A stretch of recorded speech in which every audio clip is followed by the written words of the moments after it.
Hello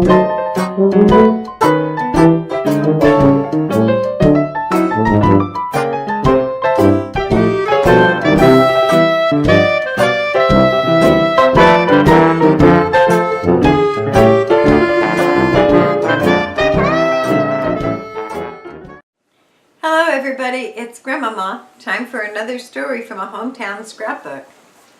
Jim Donaldson burns out. Hello there. We have a story tonight in our scrapbook that is built about the people of the Olympic Peninsula, the early settlers in that land of rugged mountains and whitewater streams, and it's the sort of story that pictures them as most of us know them. For the hardy breed that populated the peninsula in the earliest days of the settlement were a race of their own. They were self-sufficient, independent, hard-working folk who blazed a trail into the last wilderness and became legends in their own time with their fortitude and endurance. Most of us has long ago learned the stories of the fabulous John Halserdonk, Joe Bush, the mountaineer, and many others. But our story tonight is one of the most prodigious feats of strength and odds-on battles with the wilderness and its animals. It's rather a story of a not too uncommon human reaction to misfortune of others. But when we tell it about those rugged outdoor folks who spent a lifetime hewing and clearing the Olympic wilderness, it is a wholesome and heartwarming quality that is good to contemplate. So when Dick Crombie has taken his customary few words from our sponsors, we'll unravel the story of Jim Donaldson, its great tragedy, and what came of it. When Jim Donaldson took his wife and family into the Queets Valley, you could count the settlers in his neighborhood on the fingers of one hand. It was 1892. The mushrooming lumber towns of Grays Harbor were rough boards and sawdust without a road to the outside world for a connecting link.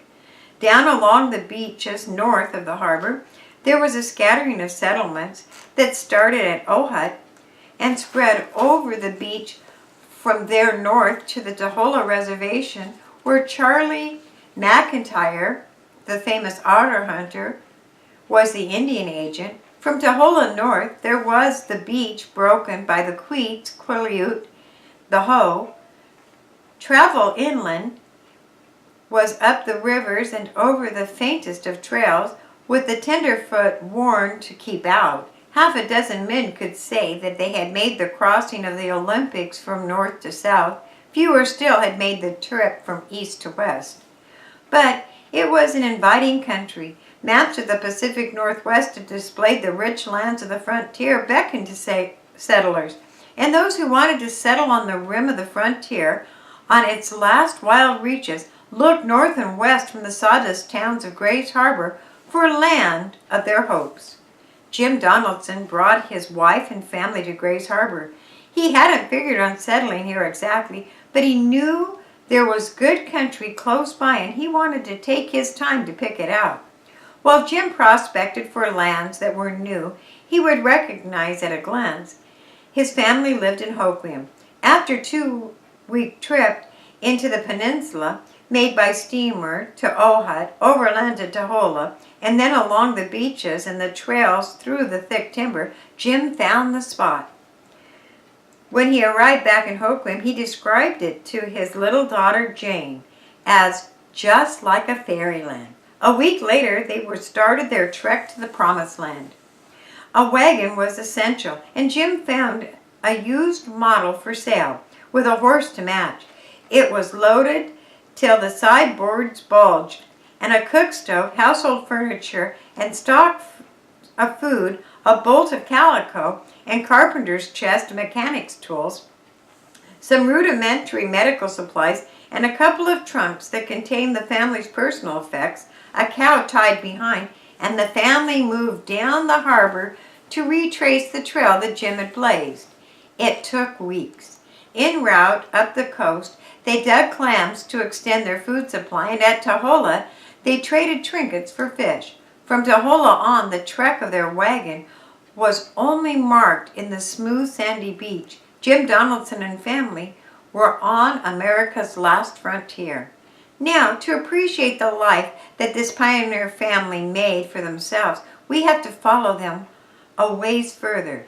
Jim had found a chunk of land on the Queets, just below where Salmon Creek empties in. It was rich bottomland, cattle land, and Jim had it in mind. It was also rich garden land, and in fact, Jim figured that anything would grow there given a chance. The spring was getting late when they made camp, and Jim checked his stakes. And he wanted some crops in, so the horse was unhitched and the planting taken care of first. While Jim sowed the oats, his wife made a garden, and the kids rigged a chicken coop where half a dozen hens squawked and contributed to the family's proven dinner. Last came the house, and to begin with, it was just cedar shakes, floured down by Jim himself, and slatted on poles to break the wind and take the rain off. It was chinked with moss when winter came, and in the winter gave Jim time to begin his first-class house. Through the 1890s, when Broadway was gay, the Grays Harbor was growing, Jim Donaldson and his family plowed the last frontier and cleared spots in the Queets Valley where it grew lush and verdant under their care. And orchards were planted, beef cattle were brought to graze, and the new house was finished. Jim was mechanical. He had been an engineer on a steamer as a young man. He knew electricity, mechanical engineering, and was a fair carpenter. Like the Swiss Family Robinson, the Donaldson prospered in their holdings, and it grew. It was too far to market to drive the cattle down from Queets, so Jim rigged a little steam cannery with a boiler and canned the meat, and soon it became famous throughout the Olympics and was stocked in the stores as far up as Hoquiam. Sometimes he sent a shipment down the beach to be loaded out for San Francisco. He built a small turbine and powered it from Salmon Creek. It was the first electrical plant in the Olympics. He built a dam up the creek and piped the water down to put gravity system with hot and cold water in the county where most folks were contented with wells. He built a sawmill and operated from his electrical plant and cut the lumber for himself and his neighbors. In his carpenter shop, he turned out furniture that fitted out their new home. Folks in the Queets and Clearwater Valleys pointed to Donaldson as people who had the best that the frontier offered, and they would tell you they built it with their own hands. In 1904, Jane married young Charlie Streeter, who had come with his folks into the valley a year after the Donaldson had settled there. It was a pretty wedding, settlers remarked. In a few years, Jim and his wife lived alone on their place. Jim eternally building and puttering, and his wife making the Donaldson place the most hospitable and pleasant in the whole Queets Valley. Jim was 70 in 1928, and one morning in May, the two of them went out early to milk cows. The barn was a quarter-mile from the house, that by this time was hung heavy with vines, and honeysuckle brought the bees and the hummingbirds. Fred was moving down the line with his cows when he glanced out the door of the barn and saw smoke whispering from the second-story window. Something chill grabbed him by the heart, and he reckoned it was nearly stopped beating. "Fire," he said, and the man of 70, he made fast time towards the house. Well, you know the story. Fire in such a place doesn't usually lose its race. The tinder dry old house with the brittle cedar roof, the fire had a head start from the faulty flue. Two old people to put up the fight.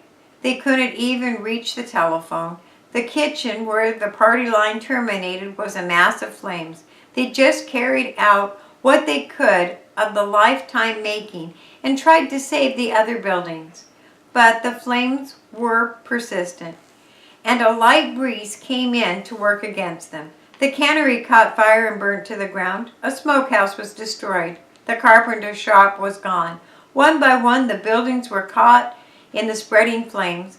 Finally, only the sawmill and the electrical plant and one barn remained. The rest of Jim Donaldson's life work went up in smoke, and all in a fiery hour that left them weak and shaken. The news spread like fire wildly through the valley. Jim Donaldson house, everything, his whole place burned. The settlers told each other the details that they had gleaned. Jim lost his works. He's 70 this year. He can never put it together. Maybe they'll move down to Hoquiam with Jane and Charlie. There was other conjectures, but the next morning folks began to come up the lane with a pile of charred wood had been Jim's house. Each one brought something. Blankets, food, something to wear, a word of consolation. Would Jim and his wife move out of the valley? No. They had found this spot in 1892. They still liked it. What were their plans? Why, Jim said, sort of indifferent-like, we thought we'd rebuild right here. Maybe a smaller house now that the kids are gone. There's a sawmill. I'll start her up in the morning and cut those firs that fell up the creek last fall. Jim Donaldson made a trip down to the store to get a few things he needed.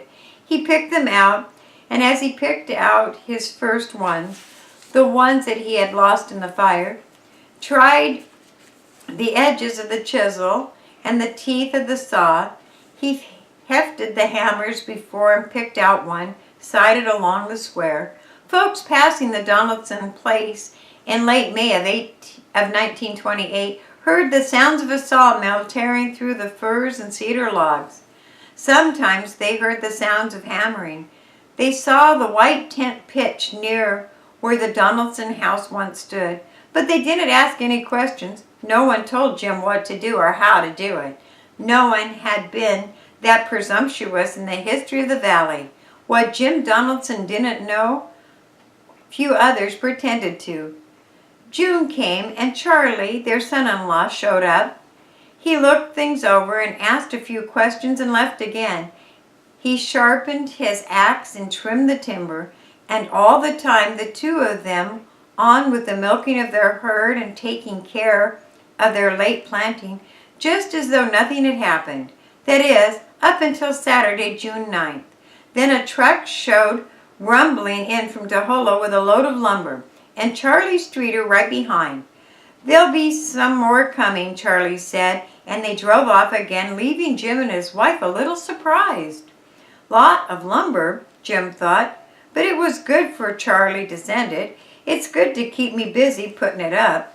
Jim and his wife were milking the next morning when they saw two cars begin to roll in. Charlie and Jane came first, and Charlie's father, Fred, then the rest of them. All of their old friends in the valley, carloads of them. They unloaded tools and big baskets of food, and Jim stood in the door of his barn, misty-eyed, and watched them. Then Charlie took over and started the crews to work. Before dark, the new house was framed. A month later, they moved in. Still, they didn't stop. Neighbors kept coming back. They built the smokehouse and the cannery and the carpenter's shop, just as Jim wanted them. But fall, it was hard to find evidence of a fire, and the landmark that Queet settlers had known since the beginning of time in the valley was there again, a little different, but not by much. A little smaller maybe, but as Jim noted, worth twice as much. So much good that it went tonight into our hometown scrapbook. Thanks for listening.